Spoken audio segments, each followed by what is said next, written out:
Ha? Nima ovqat qildingiz? Ojon, haligi qaynatma sho'rva qildim. Hozir pishib qoldi. O'shanga piyoz to'g'rayotgandim, ichiga qo'shib ichishga. Obbo.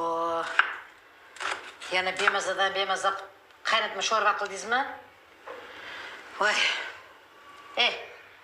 Meni qovoq manti yegim kelyapti. Bir qasqongina qovoq manti qiling. Tushundingizmi?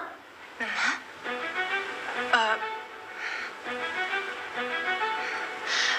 Ojon, haligi sho'rva tayyorlab qo'ydim. Qovoq manti pishgunicha ancha vaqt o'tib ketadi. Hech narsa qilmaydi. Kutaman pishishini. Odam ko'ngli tortgan narsasini yeyish kerak. Ko'ngli tortgan vaqtida. Tushunarlimi? Xo'p, doktor sizga qaynatma sho'rva ichsin dedi-ku, ojon.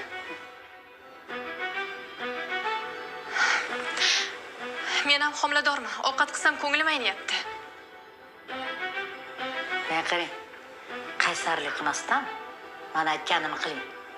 Qiling mantini. Yaxshi. Agar manti yegiz kelayotgan bo'lsa, unda sizga dastavka qildirib beraman. Menga kerak emas dastavkangiz. O'zingiz qiling. Gap qaytarmang. Nima? Ataylab qochsin o'ldirmoqchimisiz meni?